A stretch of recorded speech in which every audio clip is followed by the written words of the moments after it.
Հարցը այստեղ այն է, որ խաղաղության գործարքը հաջողությամբ հաջորդ փուլ տեղափոխվի եւ ինքը նշեց մեջբերեմ ինչպես անենք, որ վարչապետը կարողանա կենտրոնանալ ապագայի վրա։ Ես գիտեմ, որ ընտրություններն են առջևում, այդ մասին չեմ ուզում խոսել, բայց եթե իմ աջակցությունը ինչ որ բան նշանակում է, ապա նա անշուշտ ունի այդ աջակցությունը։ Նա մի մարդ է, ով կարող է երկարատև գործընկերություն կառուցել, որպեսզի նման ծրագրերը գլուխ գան։ Սա մի գիշերում գլուխ եկած բան չէ եւ այլն։ Հիմա ես լսեցի իր հայտարարությունը, ես ուզում եմ սրա վերաբերյալ ձեր գնահատական խնդրում ասեք, պարոն Խաչատրյան, ինչպես է գնահատում այս հայտարարությունը եւ ինչ նպատակներ կա։ Եթե կարելի է, ես մի քանի խոսքով անդրադառնամ ընդհանրապես այցին, այնուհետև պատասխանեմ հարցերին։ Իհարկե ցանկալի կլիներ, որ այս չեզոքացիա լիներ Վենսի Բաքու այցելությունից հետո, բայց քանի որ հետաքրքրությունը կա, հիմա խոսենք, հետո առիթ կընձեռնենք։ Չմոռանանք, որ Դավոսում Թրամփը հանդիպել էր Ալիևի հետ, Փաշինյանի հետ չէր հանդիպել, հետևաբար Ալիևի հետ ինքը ավելի լուրջ խոսակցություններ ուներ եւ ես կասկածներ ունեմ, որ Վենսը Բաքվում ավելի լուրջ հարցեր կքննարկի, քան թե ինչ քննարկել է Հայաստան։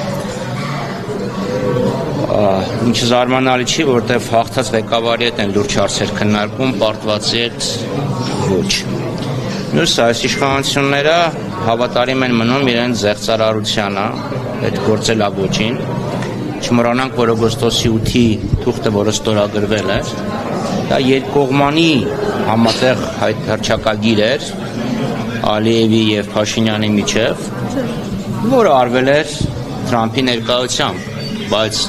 Փաշինյանի կայքի վրա հիմա չգիտեմ փոխել են թե չէ, ներկայացնում են, որ դա եռակողմ հռչակագիր է։ Ակնհայտ է, որ փորձում էին խաբել, տենց պատահական սխալ չի լինում, թարգմանության այդպիսի սխալ չի լինում, որտեղ մի բան է եռակողմ հռչակագիր, մի բան է երկկողմ հռչակագիր, մի բան է, որ 3 համարժեք ստորագրություն է, մի բան է, որը գրված է որ Թրամփի վկայությամբ կամ ներկայությամբ են ստորագրել։ Նույնը տեղի ունեցավ 3 այդ ներդրումներ բառի հետ կապված։ Վենսը ներդրում բառ չի ասել, որ հիմա մեր որոշ շայնակիցներ անտեղեկությունից կամ լավ, սենց ասեմ, կանխավարկածը պահելով ազնվության, անտեղյակությունից վարդագույն օպտիմիզմով են համակվել, որ այս Միացյալ Նահանգների 9 միլիարդի ներդրում կկատարեն, ոմանք նույնիսկ ավել են առաջ են գնում, ասում են 9 միլիարդի օգնություն կստանանք եւ չեմ զարմանում, որ բաժանում են 3 միլիոնի, ասում են ո՞ւմ արտաման վրա 1.7 միլիոն փող է գալիս։ Խոսքը գնում էր ընդամենը առևտրի մասին եւ ավելի շուտ էներգետիկ բնագավառում, այսինքն 5 միլիարդի առևտրի պոտենցիալ կա հիմնական էներգետիկ բնագավառում, 4 միլիարդը վառելիքի դիգանման, սպասարկման, որովհետև ակնհայտ է, որ եթե ատոմակայանը կառուցվում, այդ վառելիքը պետք է գնվի, պետք է օգտագործվի, վերամշակված վառելիքը պետք է դուրս տարվի։ Բայց այս իշխանությունների թարգմանությունը գոնե եթերով գնացել է ներդրում։ Ինքը ներդրում բառ չի օգտագործել։ Մյուսը, Վենսի այցելությունը պետք է օգտագործվեր ազգային եւ պետական քաղաքական նպատակներն առաջ տանելու համար։ Այսօր մենք մեր երկիրը, մեր ժողովրդին ինչ խնդրի առաջ է կանգնած։ Առաջին ադրբեջանական զավթիչ ուժերը Հայաստանի Հանրապետության տարածքում են։ Եվ պետք է դիմել Վենսին խնդրելով ամբողջ ազդեցությունը կիրառել, որ Ադրբեջանը իր զավթիչ զորքերը հանի։ Չի կարող լինել խաղաղություն եւ զավթիչները քո տարածքում են։ Ադրբեջանը շատ լավ գիտի, որ ինքը սահման է խախտել եւ սահմանազատումը այդան գործիքը չի։ Սահմանազատումն ասում են դե չգիտենք, կամ սահմանները գիտենք, բայց եկեք հարմարացնենք, օպտիմալացնենք կամ վերջնականապես որոշենք։ 240 կիլոմետրը դա ընդհանրապես 1 միլիմետր չի կամ 10 մետր չի, որ դու սահմանազատման գործընթացում կարգավորես։ Մյուս խնդիրը Հայաստանի ապաշրջափակման հարցը։ Թրիփը երկաթուղին նույնիսկ եթե ոսկուց կառուցվի ռեյլսերը, իսկ խողովակաշարի գազամուղի նավթամուղի պլատինից կառուցվի, միևնույնն է, դա չի ճեղքում Հայաստանի շրջափակման հարցը, որպեսզի Հայաստանի շրջափակումը ճեղքվի, անհրաժեշտ է, որ Հայաստանը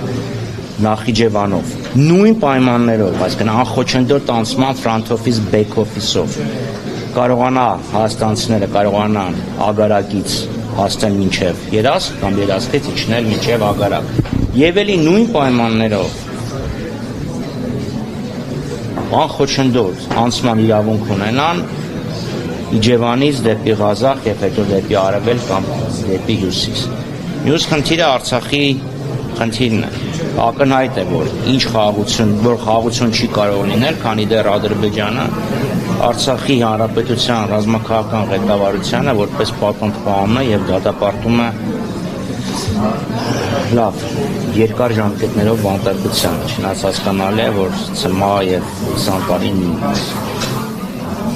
Եվ վերջապես պետք է խնդրել, որ Միացյալ Նահանգները իրենց ազդեցությունը օգտագործեն, որպեսզի մարդիկ ազատ արձակվեն։ Մյուսը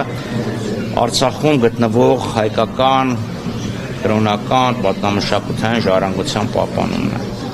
Ակնհայտ է, որ Ադրբեջանը քարերի դեմ չի կռվում, Ադրբեջանը կռվում է պատմության դեմ, փորձում է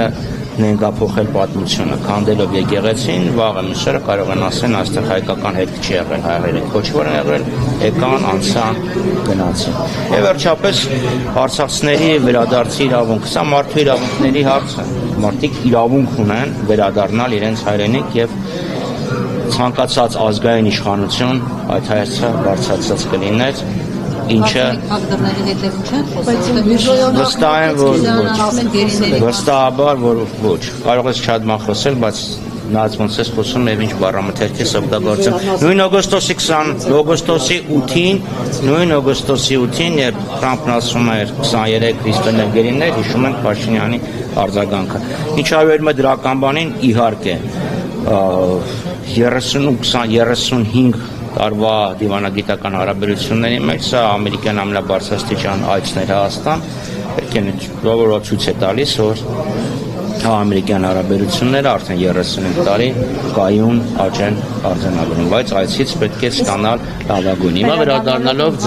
վերադառնալով ձեր հարցին։ Այդ հայտարարությունը եւ ինչ արտաքսեր կար այդտեղ, ինչ մեսեջներ կային այդտեղ, կարող աչքել։ Ընտրություններով, երբ իշխանությունը փոխվի, Միացյալ Նահանգները եւ Միացյալ Նահանգները, բոլոր երկրները ճանաչեն ընտրությունների արդյունքները, անկախ նրանից թե ինչ են ասում ընտրություններից առաջ։ Բայց ակնհայտ է, որ այս իշխանությունները փորձել են Վենսի այցը օգտագործել ներքաղաքական նպատակների համար, նաեւ նենգափոխելով իր խոսքերը։ Ինչ է արել, բայց մի հատ ավարտել։ Դե օրինակ մարդը չի ասել ներդրում, իրանք ասում են 9 միլիարդի ներդրում։ Արդյոք այս կոնկրետ մասը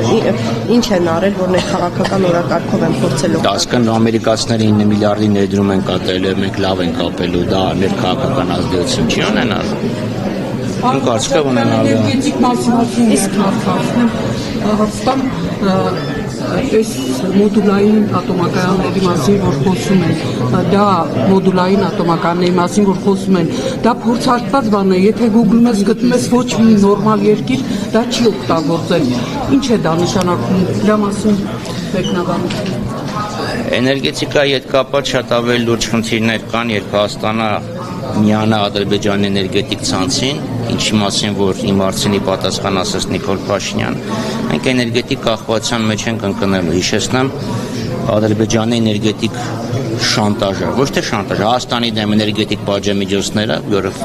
պատերազմի եւ հաղթանակի տարիները ցավոք հիմա կոչում են սրտի եւ մթի տարիներ, եւ հիշենք Ադրբեջանի էներգետիկ շանտաժը մանավանդ հարավային Եվրոպայի որոշ երկրների նկատմամբ։ Ինչ վերաբերում է մոդուլային ատոմակայաններին, իր գաղափարն ինչ է, փոքր սարքում ես, հետո կցում ես, հետո ավելացնում ես։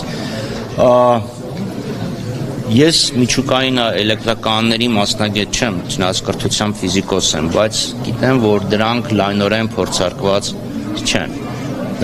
փորձարկված չեն, բայց ճիշտ կլինի դա մասին խոսել մասնագետների հետ։ Պարոն Խաչատրյան, սխալի հետ Անվտանգության վարչություն։ Պարոն Խաչատրյան, սխալի հետ կապված ներդրում բառի կառավարության աշխատակազմից պարզաբանել են, որ թարգմանիչը եղել է ամերիկյան կողմից, հետևաբար դա էլ իրենց վրայից գցում են։ Դա ձեզ համոզիչ է, թվում, որ դա միտումնավոր չեն արել եւ դիտմամբ չեն ներդրում թարգմանել։ Դա կարելի է ուղղել, որ ներդրում բառը չի օգտագործվել եւ ընդունված պրակտիկա է, որ թարգմանիչներին երբեմն մեղքեր են վերագրում։ Պարոն Խաչատրյան, երբ որ Թուրքիայի արտգործնախարարը հայտարարեց հակամարտություններից, դա ընդդիմության կողմից հայտարարություններ եւ գնահատականներ հնչեցին, որ դա ուղիղ աջակցություն եւ ներքաղաքական միջամտություն է Հայաստանի ներքին գործերին։ Այս դեպքում էլ այդ հայտարարությանը նույն որակումն եք տալիս։ Նախ ում մասին արարություն։ Թուրքիայի արտգործնախարարը երբ որ խոսել էր, դա նախ Միացյալ Նահանգներ եւ Հայաստան հարաբերությունները համատել Թուրքիա-Հայաստան հարաբերությունները չկարելի։ Թուրքիան Հայաստանի դեմ իրականացնում է ընդգծված թշնամական քաղաքականություն։ Հիշեցնեմ, որ Թուրքիան նմանապես գրեհիկորեն միջամտել էր Հայաստանի ներքին գործերին 2021 թվականի փետրվարի այս օրերին։ Սա խնդիր դառնում, դասական Թուրքիայի միջամտությունը ուղղակի բարձր գրեհիկ էր եւ գործնական։ Այստեղ Միացյալ Նահանգները ասին, որ իրենք ցանկանային Փաշինյանի հետ աշխատել, բայց վստահ եմ, երբ ընտրությունները նոր իշխանություն ձևավորվի, այդ վստահությունը կանցնի նաեւ նոր իշխանություն։ Այսինքն միջամտություն այստեղ չկար, պարոն Խաչատրյան։ Ես ասում եմ, մարդը փոխնախագահ իր ցանկությունն է արտահայտել։ Հիմա կարող ենք նաև գնահատել ինչ-որ մի ձև։ Դիվանագիտորեն ասած ինքը իր դեմ չէր լինի, բայց վստահ եմ, որ եթե փոփոխություն լինի, նույն հաջողությամբ կխոսեն նաև նոր իշխանության հետ համագործակցելու մասին։ Չմոռանանք, որ իշխանությունները, Հայաստանի իշխանությունները ինչքան ջերմ էին Բայդենի ադմինիստրացիայի հետ, բայց Օսալիվանի դիտարկմանի պատասխան ինչքան գրեիք պատասխան։ Իսկ պարոն Խաչատրյան, ինչ է կարծում, ինչու է իրենց մոտ ձևավորվել։ Չեմ կարող իրենց մոտ ձևավորվածի մասին պատասխանել։ Ինչու են իրենք այն կարծիքին ձեր տպավորության, որտեղ այստեղ ընդդիմությունն էլ գուցե ունի իր անելիքը, որ այդ ծրագրերը կարող են շարունակել միայն Նիկոլ Փաշինյանի հետ։ Նու միայն բառը չի օգտագործվել, բայց այն որ Հայաստանի իշխանությունները, միջազգային արտակներում մենք մինչև վերջերս երբեք Հայաստանի ներքաղաքական հարցեր չենք բարձրացնում, որովհետև կար պարադիգմա դիկտատորական Ադրբեջան, ժողովրդավարական Հայաստան եւ Արցախի հարցում ակնկալվում էր, որ կլինի միջազգային հանրության աջակցությունը ժողովրդավարական Հայաստանին, դրա համար մենք չէինք խոսում։ Իշխանությունները, որտեղ նստում էին, թարն առնում եւ սկսում են իրենց գովել եւ փնովել ընդդիմության։ Ձեր հարցնի պատասխան, այո, ես կարծում եմ պետք է ակտիվացնեն շփումները թե Միացյալ Նահանգների, թե այլ գործընկերների հետ մեր դիրքորոշում ավելի հստակեցնել։ Խաչատրյան, 9 միլիարդը ինչի մասն է։ Ճիշտ է։ Խոսքը գնացել է 9 ընկերություններին ամերիկյան, որպեսզի այսքան Հայաստանից պետք է գնանք, մի հատ բացատրեք, հայ որպես։ Տեսեք, 4 միլիարդը խոսքը գնում էր բարձ, վառելիք գնել, շահագործել, հետ ուղարկել։ Այո, միջկային վառելիք, այսքան փողոտուր առ։ Մյուսը 5 միլիարդը դա պոտենցիալն է, բայց հիմնականում խոսքը գնում էր ատոմակայանի մասին։ Ձեր գործընկերը որ հարցրեց մոդուլար ատոմակայանի մասին, իմ սուբյեկտիվ ընկալումը խոսքը գնում էր թե ինչքան կարժենա այդ ատոմական կառուցելը կամ էներգետիկ ոլորտում համագործակցությունը, բայց Վենսը չի ասել, որ Միացյալ Նահանգների մասնավոր ընկերությունները ներդրում կկատարեն 5 միլիարդի։ Լավ, այսքան կստեղծեն 5 միլիարդի արտադրամիջոցներ, կստեղծեն 5 միլիարդի աշխատաշուկա, նոր աշխատատեղեր եւ այլն։ Հին ատոմականը նորով փոխանցելու խնդիրն է գալիս։ Բայց փողը, այո, փողը Հայաստանը պետք է վճարի։ Իհարկե Հայաստանը պետք է վճարի, այլով դա մարդասիրական օգնություն չէ, դա տեխնիկական աջակցություն չէ, դա բարձ բիզնես գործ է։ Իդեպ կներողություն եմ խնդրում, նույն անալոգիան ունենք ինչ որ բան դրոններ անօթաչու թռչող սարքեր։ Իհարկե շատ լավավոր գնել են, հետախուզելու։ Չէ, բայց եթե մենք գնում ենք ես մասնագետ չեմ դրա։ Գնեն դեռ։ Պետք է գնեն, այո, բայց Միացյալ Նահանգները էական ռազմական աջակցություն ցույց տալի Ադրբեջանին։ Իհարկե ասում են դա Իրանի դեմ է ուղղված, բայց ամեն դեպքում ստեղ էլ մենք կվալիտետը չենք տեսնում եւ դա համար է ասում։ Բաքու կատարած այցից հետո ավելի բարձ կդառնա։ Դե ձեր ակնարկը խաղաղություն է, դուք էլ ծիծաղեցիք, ես էլ, որովհետև չի կարող լինել խաղաղություն, եւ թշնամին քո տարածքում է, անընդհատ միջամտում է քո ներքին գործերը։ Բայց իմ կարծիքով, ներողություն եմ խնդրում, իմ կարծիքով, ոչ թե իմ կարծիքով, ասկան Վենսը չի ասել, որ մենք պատրաստ ենք հաշվապահել։ Պարոն Խաչատրյան, թրիփի հետ կապված քննարկումները Ռուսաստանում շարունակվում են եւ Ալեն Սիմոնյանն էլ քիչ առաջ ասաց, որ այնտեղ եւս խոսվել է այդ մասին, երբ ինքը Ռուսաստանում է եղել, եւ հիմա Ռուսաստանի փոխարտոց նախարարը կրկին խոսել է այդ մասին եւ ասել է, որ պետք է իրենք մասնակցություն ունենան, ողջունություն անեն, քննարկեն այս թեմաները, արդեն երրորդ անգամ հարցը հնչում է այս կողմից։ Այս հարցում համաձայնության չեն գալիս եւ իշխանությունն ասում է, մենք չենք պատկերացնում, թե Ռուսաստանը ինչպես կարող է ներգրաված լինել։ Խնդիրը տեսեք ինչու՞մ է, որպեսզի ենթակառուցվածքը լինի ոչ թե կռվախնձոր, այլ միավորող գործոն, շահագրգիռ կողմերը պետք է ենթակառուցվածքում ներգրաված լինեն։ Եվրամիությունն էլ էր հայտարարել, որ իրանք կցանկանային մասնակցել, բայց պատասխանը մենք տեսանք։ Հայաստանի իշխանությունները միշտ կարողացել են Իրանի հետ առանձնաշնորհյալ հարաբերություններ ունենալ, նույնիսկ Միացյալ Նահանգներ Իրան հակասությունների ամենագագաթնակետին։ Ստեղ մենք դա չենք տեսնում, մյուս խոսակցությունը, որը կա, դա Իրանի հետ առևտրի պատճառով մաքսատուրքերի բարձրացումն է, ակնհայտորեն դիվանագիտական այդ ճակատի վրա ծախողել են։ Մյուսը Ռուսաստանի ներգրավվածություն, Իրանի, Չինաստանի եւ այլն, դա առաջի հարցից որն պատասխանի կանոնության մեջ խոսքը գնում է տրանսկասպյան միջանցքին կամ միջին միջանցքին միանալու մասին, որի նախաձեռնությունը Չինաստանն է պատկանում, դեպի Չինաստանից դեպի Եվրոպայի կողմ 3 միջանցքեր կան, հյուսիսայինը Ռուսաստանով, միջինը եւ հարավային։ Այդ դեպքում կարծում եմ, որ մյուս շահագրգիռ կողմերը նույնպես պետք է ինչ-որ չափով մասնակցություն ունենան, այնպես խնդիր են ունենալ։ Նույնն էլ ատոմակայանի հետ կապված, էլի Գարուզին ասել է, որ մենք պատրաստ ենք արագ, այսպես ասած, այդ աշխատանքները սկսել, վերակառուցման եւ այլն, ատոմակայանը ինքը տեխնիկական, բացառապես միայն տեխնիկական խնդիր չի, էլի որ ես ասում եմ, ես մոդուլային ատոմակայանների մասնագետ չեմ, դա նախ եւ առաջ ատոմային էներգետիկա ունեցող երկրները էլիտար ակումբի անդամ են դառնում եւ մենք չենք կարող մեր տեղը այդ էլիտար ակումբից զիջել, մյուսը զուտ պրագմատիկ նպատակներով արևը ինչ կնզում է սարա, միևնույն է ատոմականից գալիս է մեր էներգետիկայի 40%։ Մառախուղը վստահ եմ արևային տանները շատ քիչ զորությամբ են կարողանում էներգիա գեներացնել, այնպես որ ես լսել եմ խոսակցությունը, մեզ պետք չի վտանգավոր այն Խաչիկ Ստամբուլցյանական ոճով պրոբյեկտալ է։ Չեն կարող դա չունենալ։ Մյուս խնդիրը պետք է համապարփակ կոմպլեքս նայեն։ Վարելիքը ստացալ, վերամշակեցիր հետո ինչ ես անելու, ով է տանելու, ուր են տանելու, ինչպես են տանելու։ Եվ սա արտաքին քաղաքականության խոշոր գործիք է, խոշոր գործոն է, որը համապարփակ պետք է քննարկվի եւ տեսնել ազգային անվտանգության եւ բարեկեցության տեսանկյունից տարբերակն ավելի է։ Ռուսական ատոմականները կառուցում են ամենտեղ Իրանի տարբերակը կա Թուրքիան, որ ՆԱՏՕ-ի անդամ երկիր է,